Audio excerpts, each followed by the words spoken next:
সাবেক মন্ত্রী মোজাম্মেল হকের বাড়িতে ছাত্রদের উপর হামলা এবং আইন শৃঙ্খলা পরিস্থিতি স্বাভাবিক রাখতে সারা দেশে যৌথ বাহিনীর সমন্বয়ে চলছে বিশেষ অভিযান অপারেশন ডেভিল হান্ট। গাজীপুর থেকে এ পর্যন্ত ৮২ জনকে আটক করা হয়েছে। গাজীপুরে গতকাল সন্ধ্যা থেকে চেকপোস্ট বসায় সেনাবাহিনী। মোটরসাইকেল, সিএনজি সহ সড়কে চলাচল করা বিভিন্ন গাড়ি থামিয়ে তল্লাশি চালাচ্ছে সেনা সদস্যরা। এছাড়া অপরাধীদের ধরতে সাদা পোশাকে অভিযান চালাচ্ছে আইন শৃঙ্খলা বাহিনীর সদস্যরা। শনিবার রাতে সাবেক মুক্তিযুদ্ধ বিষয়ক মন্ত্রী আ.ক.ম মোজাম্মেল হকের বাড়িতে কয়েকজনকে জিজ্ঞাসাবাদ করেছে র্যাব। শুক্রবার রাতে সাবেক মন্ত্রী মোজাম্মেল হকের বাড়িতে কয়েকজন ছাত্রকে আটক রাখার মিথ্যা তথ্য প্রচার করা হয় মাইকে। এমন খবরে শিক্ষার্থীরা ঘটনাস্থলে গেলে তাদের উপর হামলা চালায় আওয়ামী লীগ, ছাত্রলীগ এবং যুবলীগের নেতাকর্মীরা। এতে আহত হন ৩০ জন। প্রার্থিতা দেওয়া ও ভোট বাতিলের নিরঙ্কুশ ক্ষমতা নির্বাচন কমিশন দেওয়া সহ ৬টি সুপারিশ করেছে নির্বাচন ব্যবস্থা সংস্কার কমিশন। কমিশনের সুপারিশগুলো রাজনৈতিক দলগুলোর সঙ্গে আলোচনার পর সিদ্ধান্ত নেবে সরকার। শনিবার অন্তর্বর্তী সরকারের কাছে জমা দেওয়া ১৮৪ পৃষ্ঠা চূড়ান্ত সুপারিশ করেছে কমিশন। সুপারিশগুলো হল কোনো প্রার্থীর মনোনয়নপত্র গ্রহণ ও বাতিলের চূড়ান্ত সিদ্ধান্ত নেওয়ার এখতিয়ার রিটার্নিং কর্মকর্তা ও নির্বাচন কমিশনকে দেয়া, গণপ্রতিনিধিত্ব আদেশ ও নির্বাচন কমিশন সচিবালয় আইন সংশোধনের মাধ্যমে নির্বাচন কমিশন সচিবালয়ের কার্যক্রম পরিচালনার ক্ষেত্রে কমিশনের পরিপূর্ণ এখতিয়ার প্রতিষ্ঠা করার সুপারিশ। আরও সুপারিশ করা হয়েছে আরপিওর ৯১ ধারায় ভোট শব্দের জায়গায় নির্বাচন শব্দটি আবার প্রতিস্থাপন করার। তৃণমূলে নির্বাচনী বার্তা দিতেই আসন্ন রমজানকে সামনে রেখে মাঠে নামছে বিএনপি। অগ্রাধিকার পাবে দ্রব্যমূল্য নিয়ন্ত্রণ ও জাতীয় নির্বাচন সহ বেশ কিছু এজেন্ডা। জেলা ও মহানগর নেতাকর্মীদের উজ্জীবিত করার পাশাপাশি নিজেদের ৩১ দফার রূপরেখাও পৌঁছে দেবে বিএনপি। ওবায়দুল্লাহ মামুনের প্রতিবেদন। আগামী ত্রয়োদশ জাতীয় সংসদ নির্বাচনকে সামনে রেখে আসন্ন রমজানের আগে সারা দেশেই সাংগঠনিক তৎপরতার উপর জোর দিচ্ছে বিএনপি। যদিও অন্তর্বর্তীকালীন সরকারের পক্ষ থেকে এ পর্যন্ত নির্বাচনের সুনির্দিষ্ট দিনক্ষণের ঘোষণা আসেনি। দলটির নীতি নির্ধারণী ফোরাম কর্মসূচির দিন ঘোষণা না করলেও তাদের এজেন্ডাগুলো নিয়ে কথা বলছেন নেতারা। জাতীয় নির্বাচনের আগে জনসম্পৃক্ততা বাড়াতেই জেলা ও বিভাগীয় সাংগঠনিক কর্মসূচি দিতে চায় দলটি। দ্রব্যমূল্যের নিয়ন্ত্রণ, জাতীয় নির্বাচন ও দলের ৩১ দফা রূপরেখা। আমাদের কিছু কিছু কর্মসূচি থাকবে জেলা পর্যায়ে এবং মহানগর পর্যায়ে। আমরা বিএনপির লক্ষ্য আদর্শ সম্পর্কে বক্তব্য রাখব, ৩১ দফা নিয়ে আমরা খোলাখুলি জনগণকে জানাবো। এছাড়াও এই সরকারের জন্য কিছু কিছু পরামর্শ আমরা দিতে চাই, সেটি জেলা পর্যায়ে জনসভার মাধ্যমে আমরা জনগণকে জানাবো। এটা হচ্ছে জনসম্পৃক্ততা। আমাদের রাজনৈতিক দল হিসাবে আমাদের সবচেয়ে গুরুত্বপূর্ণ হচ্ছে জনগণের কাছে যাওয়া, জনগণের কাছে আমাদের বিষয়গুলো তুলে ধরা। বিশেষ করে ৩১ পয়েন্ট যেটা আমাদের সংস্কার প্রস্তাব, এগুলো তুলে ধরা। জনগণের সুবিধা অসুবিধার জন্য তো আপনাকে জনগণের কাছে যেতে হবে। এছাড়া রাজধানীর বাইরে জেলা ও মহানগর পর্যায়ে জনগণের কাছে পৌঁছে দেওয়া হবে বিএনপির ৩১ দফা। এর বাইরে জেলা পর্যায়ে জনসভায় সরকারের গঠনমূলক সমালোচনাও আসবে এ কর্মসূচি থেকে। নির্বাচন তো অবশ্যই সবসময় একটা রাজনৈতিক দলের মাথায় থাকবেই। দলের প্রধান লক্ষ্য ছিল জনগণের আস্থা নিয়ে রাজনীতি, এবং আস্থা নিতে হলে আপনি জনগণের কাছে যেতে হবে, জনগণের কথা শুনতে হবে, জনগণকে বলতে হবে, বুঝতে হবে।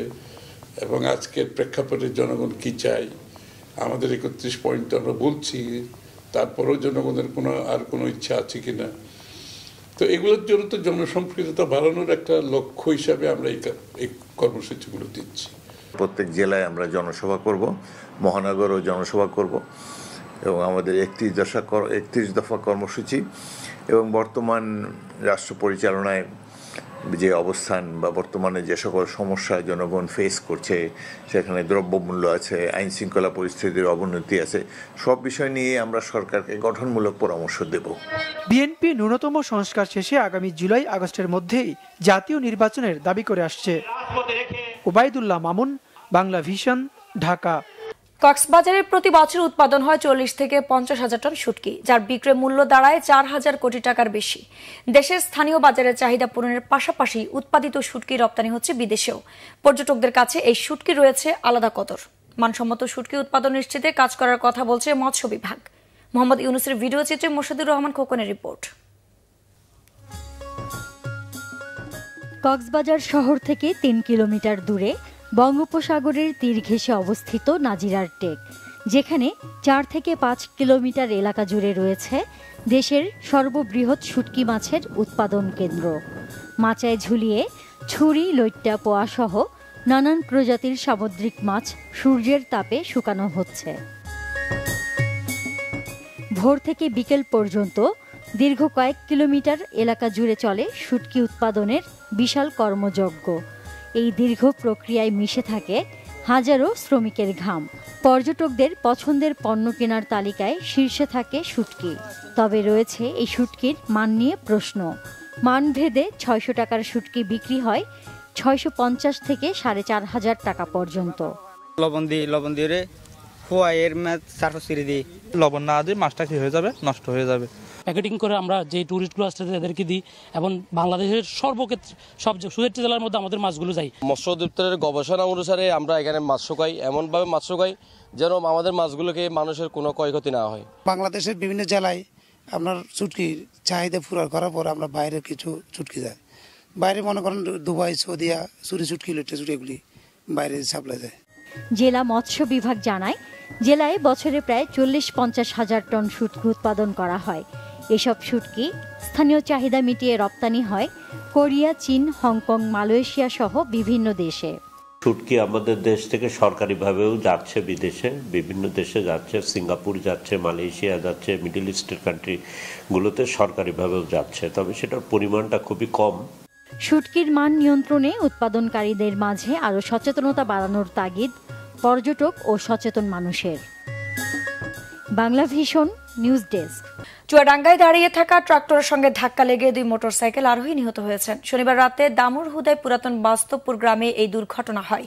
নিহতরা হলেন আমিনুল ইসলামের ছেলে নাহিদ হোসেন এবং একই গ্রামে সেলিম উদ্দিনের ছেলে সুইট আহমেদ। পুলিশ ও স্থানীয়রা জানায়, রাতে মোটরসাইকেল করে তারা বাড়ি ফিরছিলেন। এ সময় দাঁড়িয়ে থাকা ট্রাক্টরের সঙ্গে ধাক্কা লাগে তাদের মোটরসাইকেলটির। এতে ঘটনাস্থলে নিহত হন 2 জন। ইসরায়েলের কাছে প্রায় $740 কোটি অস্ত্র ও সামরিক সরঞ্জাম বিক্রির প্রস্তাবের অনুমোদন দিয়েছে মার্কিন প্রেসিডেন্ট ডোনাল্ড ট্রাম্প। শুক্রবার কংগ্রেস মার্কিন পররাষ্ট্র দপ্তর জানিয়েছেন, অনুমোদন দেওয়া অস্ত্র ও সামরিক সরঞ্জাম বিক্রির প্যাকেজে $675 কোটি গোলাবারুদ, গাইডেন্স ও ফিউজ বিক্রি হবে। এছাড়া $66 কোটি হেলফায়ার ক্ষেপণাস্ত্র বিক্রির কথা রয়েছে। বোয়িং সহ কয়েকটি বড় মার্কিন ঠিকাদার এসব সরঞ্জাম সরবরাহ করবে। বিজ্ঞপ্তি অনুসারে অস্ত্রের প্যাকেজের মধ্যে থাকবে বোমা, মিসাইল, ড্রোন, যুদ্ধযান, ক্ষেপণাস্ত্র এবং অত্যাধুনিক আগ্নেয়াস্ত্র। এর সাথে বোমা বিস্ফোরণের স্থান সুনির্দিষ্টভাবে নিশ্চিত করতে থাকবে জিপিএস সিস্টেম। চূড়ান্ত অনুমোদন দিলে গাজায় 15 মাসের যুদ্ধে ইসরায়েল যে ধরনের বোমা ব্যবহার করেছে সেগুলো এ বছরের প্রথম দিকে পাঠানো হবে। এর মধ্যে ইসরায়েলকে গোলা বারুদ ও আগ্নেয়াস্ত্র অনুমোদন দিতে কংগ্রেসের কাছেও প্রস্তাব পাঠিয়েছে যুক্তরাষ্ট্রের পররাষ্ট্র দপ্তর। দর্শক, এই ছিল এখনকার মতো। পরের সংবাদ বেলা 12টায় দেখার আমন্ত্রণ রইল। এছাড়া বাংলা ভিশন সংবাদ ও সংবাদ সংশ্লিষ্ট অনুষ্ঠান দেখতে ভিজিট করুন www.bvnews24.com ও facebook.com/banglavisionnews এবং সাবস্ক্রাইব করুন youtube.com/banglavisionnews। ধন্যবাদ।